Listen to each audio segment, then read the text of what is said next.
نحمدہ ونصلی ونسلم علی سیدنا و مولانا محمد نبی الامین المکین الکریم الرؤوف الرحیم،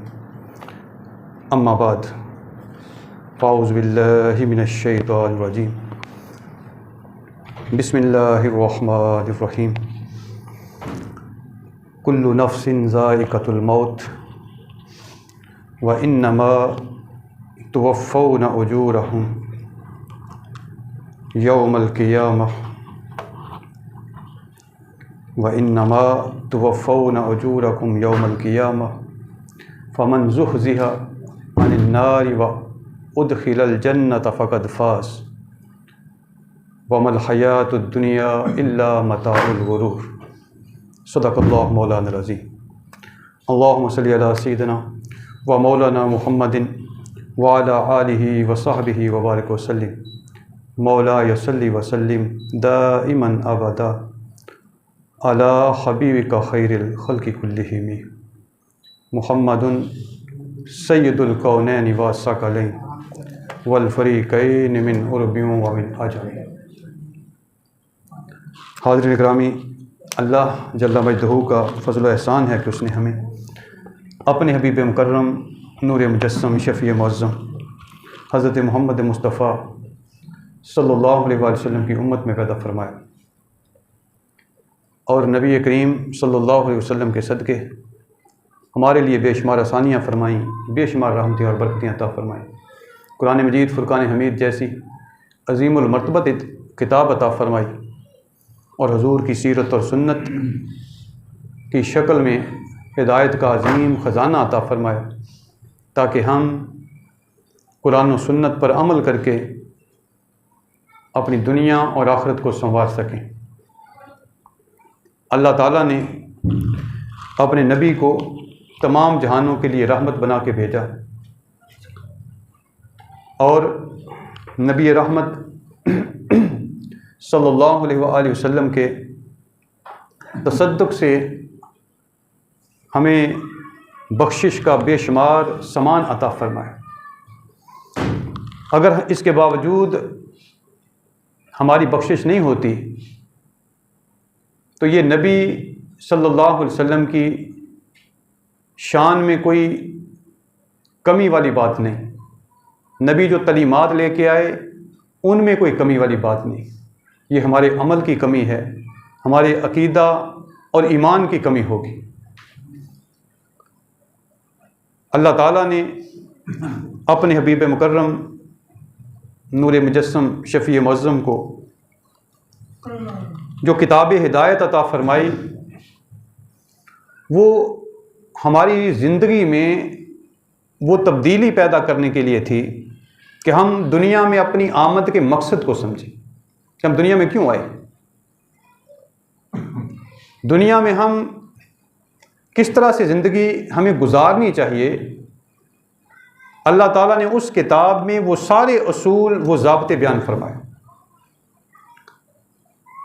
معاشرتی اصول کیسے ہونے چاہیے، خانگی اصول کیسے ہونے چاہیے، سیاسی اصول کیسے ہونے چاہیے، قوانین کیسے ہونے چاہیے، اخلاق کیسا ہونا چاہیے، کردار کیسا ہونا چاہیے، ہر حوالے سے اللہ تعالیٰ نے اس کتاب مبین میں کھول کھول کر اللہ تعالیٰ نے بیان فرمایا۔ لیکن افسوس یہ ہے کہ ہم نے اس کتاب پر عمل کرنا چھوڑ دیا، اور محض ثواب کی خاطر ہم اس کو پڑھتے ہیں، اور اس میں سے جو ہدایت اللہ تعالیٰ نے ہمیں عطا فرمانے کے لیے اس کو بھیجا ہے وہ ہم ہدایت اخذ نہیں کرتے۔ تو آج کے جمعہ میں ہم انشاءاللہ موت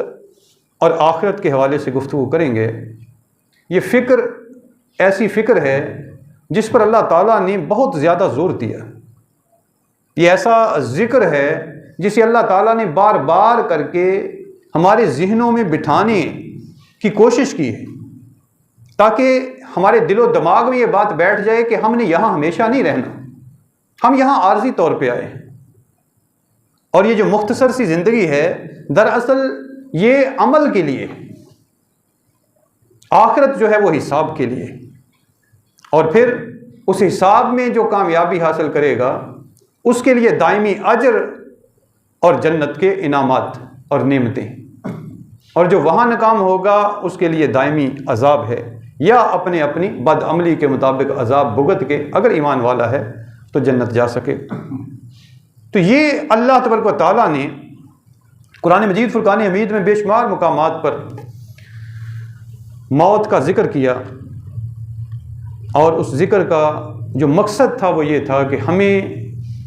یہ موت بھولے نہ، ہمارے ذہنوں سے محو نہ ہو، ہمیں یہ یاد رہے کہ ہم آئے ہیں تو ہم نے جانا بھی ہے۔ سورہ آل عمران کی آیت نمبر 185 ابتدا میں پڑھی گئی۔ اللہ تبارک و تعالیٰ نے کل نفس ذائقۃ الموت فرمایا، ہر جان موت کا مزہ چکھنے والی۔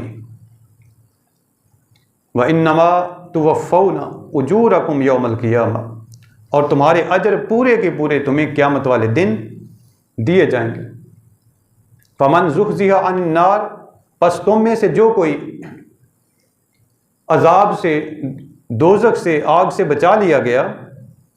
وَأُدْخِلَ الْجَنَّةَ، اور وہ جنت میں داخل ہو گیا، جنت میں داخل کر دیا گیا، فَقَدْ فَازَ، پس وہی حقیقتاً اور واقعتاً کامیاب ہو گیا، یعنی حقیقی کامیابی اسی کو نصیب ہوگی۔ وَمَا الْحَيَاةُ الدُّنْيَا إِلَّا مَتَاعُ الْغُرُورِ، اور دنیا کی زندگی دھوکے کے مال کے سوا کچھ بھی نہیں۔ تو یہ آیت کریمہ ہمیں بتلا رہی ہے کہ جس نے پیدا ہونا ہے اس نے مرنا بھی ہے، جس نے دنیا میں آنا ہے اس نے پلٹ کے جانا بھی ہے، اور صرف انسان ہی نہیں، یہاں ہزاروں مخلوقات ہیں جو اللہ تعالیٰ نے پیدا کی ہیں، اور ایسی ایسی مخلوقات بھی ہیں جو ہمیں دکھائی نہیں دیتی، عام آنکھ سے نظر نہیں آتی، مگر وہ موجود ہیں اس کائنات میں۔ تو جو بھی مخلوق ہے، جو بھی جاندار ہے، اس نے مرنا ہے، اور یہ دنیا کا نظام اسی طرح چل رہا ہے، ایک طرف ایک گھر میں آ رہا ہے تو دوسرا جا رہا ہے۔ اور اگر ہم اپنے پیچھے پلٹ کے دیکھیں تو ہم نے کتنے لوگوں کو اپنے سامنے اپنے ہاتھوں سے دفن کر دیا، کتنے لوگوں کی ہم نے نماز جنازہ پڑھی آج تک، کتنی نسلیں جو ہیں وہ ہمارے سامنے چلی گئیں۔ کچھ نہیں تو کم از کم ہم نے اپنے دادا یا والدین میں سے کسی نہ کسی کو تو دفن کیا ہوگا، اور کئی ایسے بھی ہوں گے جنہوں نے اپنے ہاتھوں سے اپنے بچوں کو بھی دفن کیا ہوگا۔ تو یہ نسل در نسل سلسلہ چل رہا ہے، اور یہ چلتا جائے گا۔ اور اللہ تبارک و تعالیٰ نے جو حقیقت بیان فرما دی، یہ ایک ایسی اٹل حقیقت ہے کہ ہر جاندار نے موت کا ذائقہ چکھنا ہے، اور وہ چکھ کے رہنا ہے۔ پھر جانداروں میں اللہ تعالیٰ نے سب سے زیادہ عقل مند دانا انسان کو بنایا، سب سے افضل اور اعلیٰ اور اشرف انسان کو بنایا۔ اور اگر انسان اس حقیقت کو بھول جائے کہ ہم نے مرنا ہے، تو پھر وہ انسان دنیا میں اعتدال کی راہ پر کیسے رہ سکتا ہے، عدل اور انصاف کی راہ پر کیسے رہ سکتا ہے، امانت اور دیانت کی راہ پر کیسے چل سکتا ہے، ہدایت کی راہ پر کیسے چل سکتا ہے؟ یعنی ہدایت کے لیے ضروری ہے کہ ہمارا موت پر، ہمارا قبر پر، ہمارا حشر پر، ہمارا آخرت پر ایمان ہے۔ اور یہ ارکان ایمان میں سے بھی ایک ضروری بات ہے کہ ہم آخرت پر ایمان رکھنے والے ہوں، اور وہ یہی ہے کہ ہم نے مرنا ہے، اور ہم نے آخرت میں حساب کتاب دینا ہے اپنے اعمال کا، اور اپنے اعمال کی بنیاد پر جنت یا دوزخ کا فیصلہ ہونا ہے۔ تو اس لیے اللہ تبارک و تعالیٰ نے حقیقی کامیابی اسی بات کو بیان فرمایا کہ حقیقی کامیاب وہ شخص ہے جو دوزخ سے، جہنم سے اور آگ سے بچا لیا گیا۔ اگر کوئی آگ سے نہیں بچ سکا تو اس کا مطلب ہے کہ وہ ناکام ہو گیا۔ مگر افسوس، ہماری دنیا میں رہتے ہوئے جو کامیابی کا معیار ہے وہ دنیا داری ہے۔ ہم آخرت کو تو بھول بیٹھے ہیں۔ ہم یہاں سمجھتے ہیں کہ مال و متاع کس کے پاس ہے،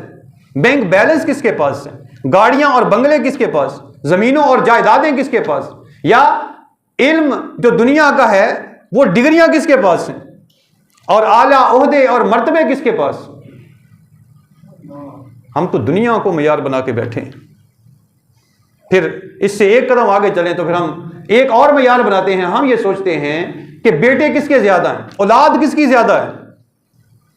اگر کامیابی بیٹوں کے ساتھ ہوتی تو اللہ تعالیٰ اپنے کئی نبیوں کو بیٹوں سے اللہ نے محروم کر دیا۔ ہمارے نبی صلی اللہ علیہ وسلم کی کوئی نورینہ اولاد زندہ نہیں بچی، یعنی وہ بچپن میں آپ کے شہزادے فوت ہو گئے۔ تو اگر صرف بیٹے ہی کامیابی کی ضمانت ہوتے تو پھر ذرا سوچئے، اللہ تبارک و تعالیٰ سب سے زیادہ پھر بیٹے اپنے نبی کو عطا فرماتا۔ اس کا مطلب ہے کہ کامیابی کی یہ دلیل ہی نہیں ہے، کامیابی فقط اللہ کے حکم پر چلنا ہے اور وہ دل و جان سے اس پر عمل کرنا ہے۔ ہم اس بات سے دور ہو گئے ہیں اور ہم نے اس کو بلا دیا۔ پھر سورہ لقمان میں اللہ تبارک و تعالیٰ فرماتا ہے، آیت نمبر 34، وَمَا تَدْرِي نَفْسٌ مَاذَا تَكْسِبُ غَدًا وَمَا تَدْرِي نَفْسٌ بِأَيِّ أَرْضٍ تَمُوتُ إِنَّ اللَّهَ عَلِيمٌ خَبِيرٌ۔ اور کوئی شخص یہ نہیں جانتا کہ وہ کل کیا کمائے گا، یعنی کل کیا روزی کمائے گا یا کل کیا عمل کمائے گا، یعنی کل اس نے کیا کرنا ہے، کل حاصل کیا کرنا ہے، کوئی شخص یہ نہیں جانتا۔ اور نہ کوئی شخص یہ جانتا ہے کہ وہ کس سرزمین پر مرے گا۔ دیکھیے، لاکھوں روپے لگا کے لوگ بیرون ملک جاتے ہیں اور وہاں ان کی موت ہو جاتی ہے۔ بہت سے لوگ ایسے ہیں جن کی ڈیڈ باڈی بھی نہیں آتی۔ وہ کیسے کیسے خواب سجا کے جاتے ہیں اور اپنے بچوں کو، اپنی بیوی کو، اپنے خاندان والوں کو کیسے کیسے خواب دکھا کے جاتے ہیں کہ میں آپ کے لیے وہاں جا کے یہ کچھ کروں گا۔ انسان صبح گھر سے نکلتا ہے روزی روٹی کمانے کے لیے، رزق کمانے کے لیے، اپنی ملازمت کے سلسلے میں ایکسیڈنٹ ہوتا ہے، مر جاتا ہے۔ بسا اوقات وہ ایسی جگہوں پر مر جاتا ہے جہاں اس کا نام و نشان بھی نہیں ملتا۔ گاڑیاں دریاؤں میں گر جاتی، انسان فضا میں حادثے کا شکار ہو جاتا ہے جہازوں کے اندر۔ تو یہ اللہ تبارک و تعالیٰ کو معلوم ہے کہ کس نے کہاں مرنا ہے، اس کی موت کا وقت کہاں لکھا ہے، انسان نہیں جانتا۔ یعنی اگر اس حقیقت کو ہم سمجھ لیں کہ ایک طرف ہم یہ دعویٰ کرتے پھرتے ہیں اور ہماری میں ہی ختم نہیں ہوتی کہ ہم بڑا کچھ کرنے والے ہیں، لیکن اگر ہم اس حقیقت کو جان لیں تو ہماری اوقات تو یہ ہے کہ ہمیں خبر ہی نہیں کہ ہم نے کل کیا کمانا ہے، ہمیں خبر ہی نہیں کہ ہم نے کس جگہ پہ مرنا ہے۔ تقدیر کس کو کہاں کہاں لے جاتی ہے۔ حضرت سلیمان علیہ السلام کی بارگاہ میں مولانا روم نے اس کو فرمایا مثنوی میں کہ ایک آدمی بیٹھا ہوا تھا تو وہ بہت پریشان تھا، تو آپ نے اس کی پریشانی کا سبب پوچھا تو اس نے کہا کہ آپ مجھے ہندوستان پہنچا دیں، فوری طور پر ہندوستان پہنچا دیں۔ اسے ہندوستان پہنچا دیا گیا۔ آپ سے وجہ پوچھی گئی کہ آخر وہ شخص موت کا اس قدر خوف زدہ کیوں تھا، ڈر کیوں رہا تھا؟ تو غالباً ایک فرشتہ تھا جو آپ کی بارگاہ میں حاضر تھا، تو وہ عرض کرنے لگا کہ اللہ کے نبی، اس کی موت کا وقت ہندوستان میں لکھا ہوا تھا اور وہ آپ کے دربار میں بیٹھا تھا۔ اب ہندوستان وہ اچانک کیسے جا سکتا تھا؟ یہ آپ کی ایک نبی کی طاقت اور قوت ہی اس کو بچا سکتی تھی۔ تو آپ نے اسے جو ہی ہندوستان پہنچایا، اس کی موت کا وقت وہاں مقرر تھا، فرشتے نے اس کی روح قبض کر لی۔ تو یہ سبب بن گیا حضرت سلیمان علیہ السلام کی دربار میں بیٹھنے کا، بارگاہ میں بیٹھنے کا، کہ وہ بیٹھا ہے اور پریشانی کا اظہار کرتا ہے کہ میں نے ہندوستان جانا ہے، اور وہاں جاتے ہی اس کی موت واقع ہو جاتی ہے۔ تو یہ کسی کو خبر نہیں کہ اس کی موت کہاں آئے گی۔ ان اللہ علیم خبیر، بے شک اللہ تعالیٰ ہی آج خود ہر شے کا علم رکھتا ہے اور وہ باخبر ہے۔ پھر اللہ تعالیٰ نے سورہ النحل میں فرمایا فَإِذَا جَاءَ أَجَلُهُمْ لَا يَسْتَأْخِرُونَ سَاعَةً وَلَا يَسْتَقْدِمُونَ۔ پھر جب ان کا مقررہ وقت آ جاتا ہے، یعنی جو ان کی موت کا وقت مقرر ہے وہ آ پہنچتا ہے، تو وہ ایک گھڑی پیچھے ہو سکتے ہیں نہ آگے بڑھ سکتے ہیں۔ یعنی وہ لمحہ بھی آگے پیچھے نہیں ہوتا، وہ ساتھ بھی آگے پیچھے نہیں ہوتی۔ پھر انسان صرف یہی کہتے رہ جاتے ہیں کہ ابھی تو کچھ دیر پہلے ملا تھا، وہ بالکل صحیح سلامت، وہ تو اچھا بھلا تھا، وہ تو تندرست تھا، اور ایک لمحے کے بعد اس کی موت کی خبر مل جاتی ہے۔ پھر سورہ المنافقون کی آیت نمبر 10 اور 11 میں اللہ تعالیٰ فرماتا ہے وَأَنفِقُوا مِمَّا رَزَقْنَاكُم مِّن قَبْلِ أَن يَأْتِيَ أَحَدَكُمُ الْمَوْتُ۔ اپنی موت سے پہلے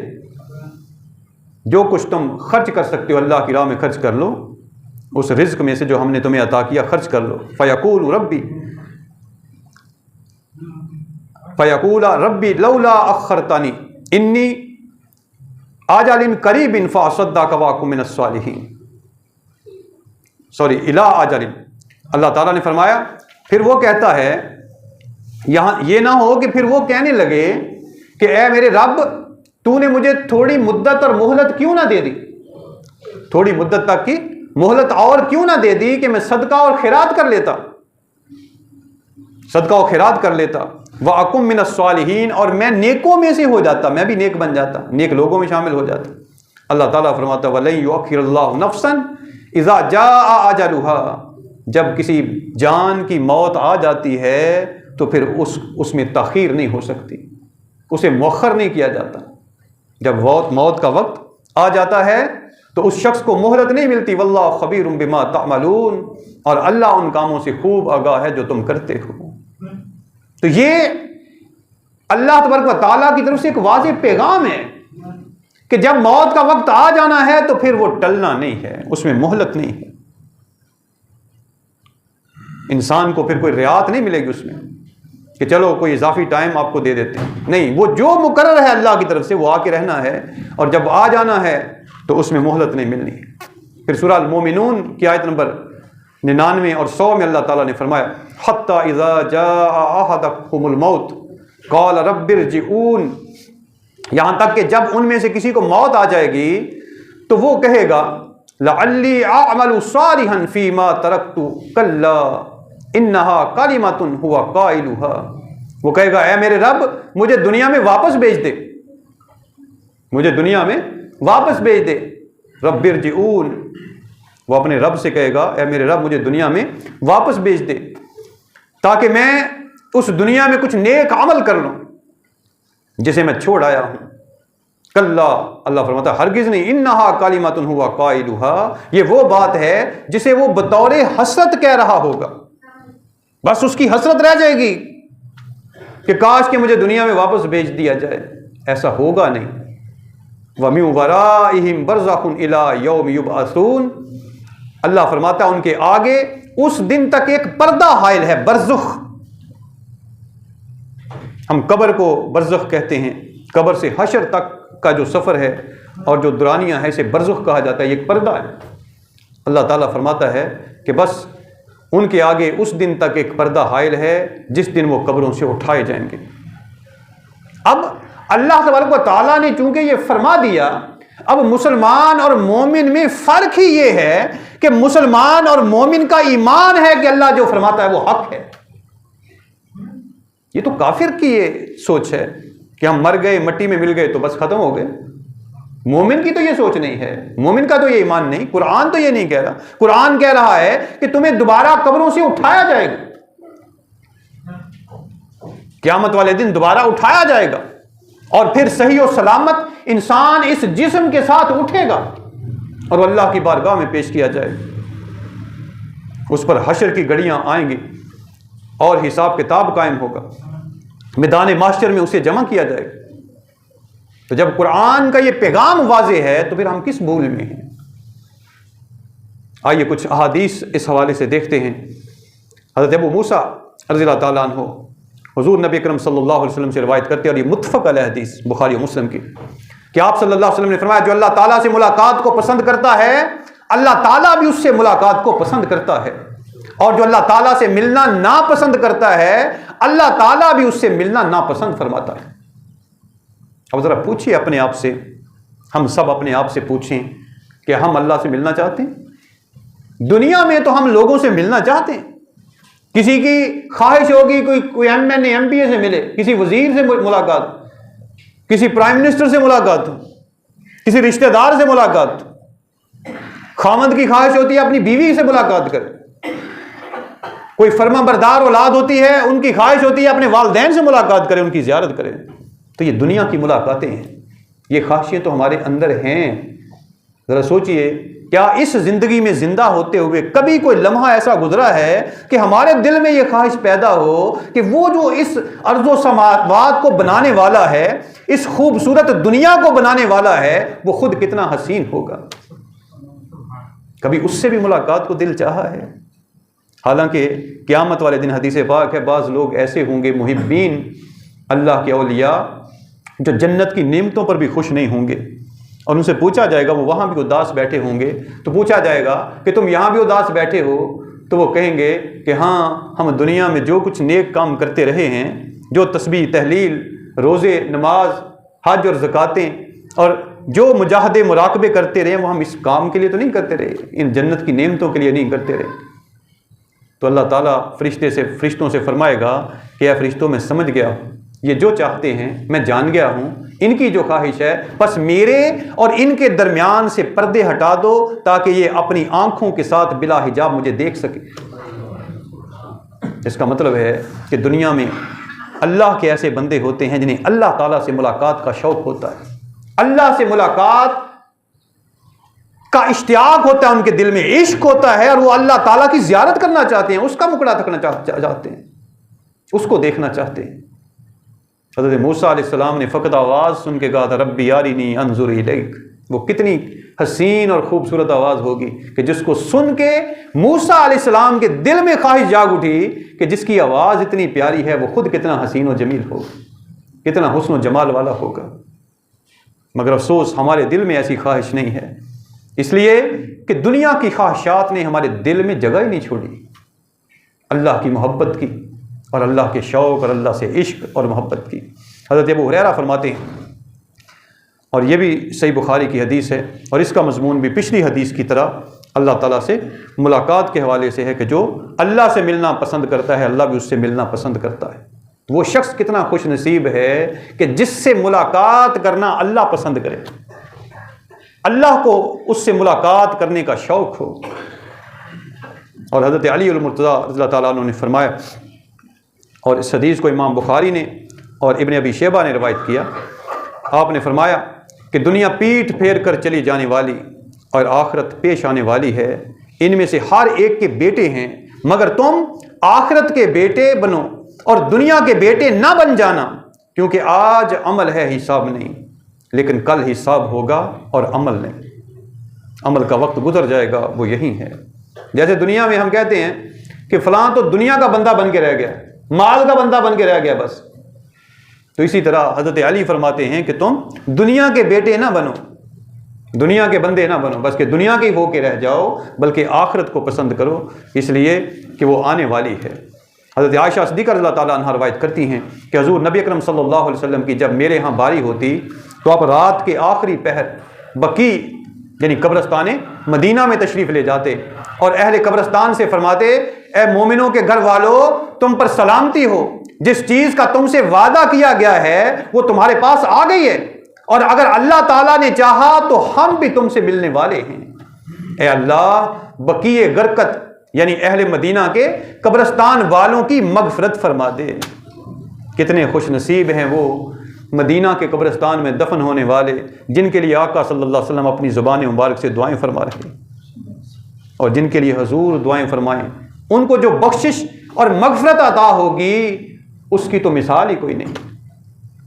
تو بقیع میں دفن ہونے والے کتنے خوش قسمت۔ حضرت ابو ہریرہ رضی اللہ تعالیٰ عنہ سے روایت ہے، اور اس حدیث کو امام ترمذی نسائی اور ابن ماجہ نے روایت کیا، رسول اللہ صلی اللہ علیہ وسلم نے فرمایا، لذتوں کو ختم کرنے والی چیز یعنی موت کو زیادہ یاد کیا کرو۔ لذتوں کو ختم کرنے والی چیز یعنی انسان کا نفس ہے، یہ دنیا کے ذائقے، دنیا کی لذتیں اور دنیا کے حسن و جمال میں کھو جاتا ہے، اور اگر کوئی چاہتا ہے کہ اس نفس کی لذتوں سے، فریب کاریوں سے اس کو نجات ملے تو وہ موت کے ذکر سے نجات مل سکتی ہے، کہ موت کو یاد کرے۔ حضرت ابی بن کعب رضی اللہ تعالیٰ عنہ سے روایت ہے، اور اس حدیث کو امام ترمذی، حاکم اور اسی طرح دیگر محدثین نے، امام ترمذی وغیرہ نے روایت کیا، فرماتے ہیں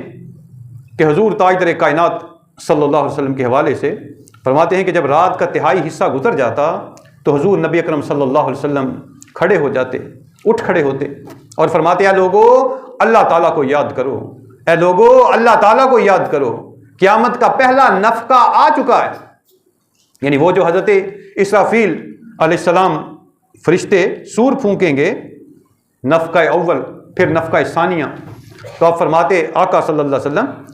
لوگوں کو آواز دیتے کہ اے لوگو اللہ تعالیٰ کو یاد کرو، پہلا نفقہ یعنی قیامت کا آ چکا، دوسرا نفقہ اس کے تابع ہے، یعنی جب پہلا آ گیا ہے تو دوسرا بھی آنے والا ہے، آ جائے گا۔ موت اپنی ہولناکیوں سمیت آ پہنچی، موت اپنی سختیوں سمیت آ پہنچی۔ مطلب یہ کہ اٹھ جاؤ، اللہ کو یاد کرو، اللہ کے ذکر کے لیے، نماز کے لیے تیاری کرو، اس لیے کہ موت آنے والی ہے۔ حضرت ابن عباس رضی اللہ تعالیٰ عنہما سے روایت ہے، اور اس حدیث کو امام طبرانی، امام ترمذی وغیرہ نے روایت کیا ہے، فرماتے ہیں کہ حضور نبی اکرم صلی اللہ علیہ وسلم مدینہ منورہ کے قبرستان سے گزرے تو قبروں کی طرف متوجہ ہو کر فرمایا، اے اہل قبور، تم پر سلامتی ہو، اللہ تعالیٰ ہماری اور تمہاری مغفرت فرمائے، تم ہم سے پہلے پہنچے ہو اور ہم بھی تمہارے پیچھے آنے والے ہیں۔ اندازہ کریں، اللہ کے نبی یہ اعلانیہ بات فرماتے کہ تم پہلے پہنچ چکے ہو، ہم بھی تمہارے پیچھے آنے والے ہیں۔ تو جس چیز سے نبی کو فرار نہیں، نبی کو رخصت نہیں دی گئی، اس چیز سے ہمیں رخصت کیسے مل سکتی ہے؟ کیا سارے کے سارے نبی دنیا میں آئے اور چلے نہیں گئے؟ دنیا میں بادشاہ بھی آئے، غریب بھی آئے، وہ چلے گئے اور چلتے جا رہے ہیں۔ تو ذرا سوچئے، ہم نے بھی جانا ہے۔ حضرت عبداللہ ابن مسعود سے مروی ہے کہ حضور نبی اکرم صلی اللہ علیہ وسلم نے فرمایا، میں تمہیں زیارت قبور سے منع کیا کرتا تھا، اب زیارت کیا کرو، کیونکہ یہ دنیا میں زاہد بناتی ہے، یعنی پرہیزگار، اور دنیا سے بے رغبتی پیدا ہوتی ہے قبروں کو دیکھ کے، اور یہ آخرت کو یاد دلاتی ہے۔ یعنی آقا صلی اللہ علیہ وسلم نے شروع میں قبروں کی زیارت سے منع کیا، اس لیے کہ لوگ بتوں کو پوجتے تھے، تو قبروں پر جا کر بھی ایسی حرکتیں کرنے سے باز نہیں آتے تھے، تو شروع میں تربیت کے اعتبار سے اور تربیتی حوالے سے آقا صلی اللہ علیہ وسلم نے منع فرمایا، لیکن بعد میں آقا صلی اللہ علیہ وسلم نے فرمایا فزوروا، بس تم ضرور زیارت کیا کرو، قبروں کی زیارت کو جایا کرو۔ لیکن قبروں کی زیارت کا جو مقصد ہے وہ یہ ہے کہ اس سے دل کے اندر بے رغبتی پیدا ہو، دنیا سے، دل کے اندر دنیا سے بے رغبتی پیدا ہو، بے ثباتی پیدا ہو، اور انسان کو سبق آئے، انسان اس سے عبرت حاصل کرے کہ یہ قبروں والے پڑے ہیں، ہم نے بھی یہاں آنا ہے۔ اس لیے قبروں کی زیارت کیا کرو کہ یہ بے رغبتی پیدا کرتی ہیں اور آخرت کی یاد دلاتی ہیں۔ حضرت ابن عمر رضی اللہ عنہما بیان کرتے ہیں کہ میں حضور نبی اکرم صلی اللہ علیہ وسلم کے ساتھ تھا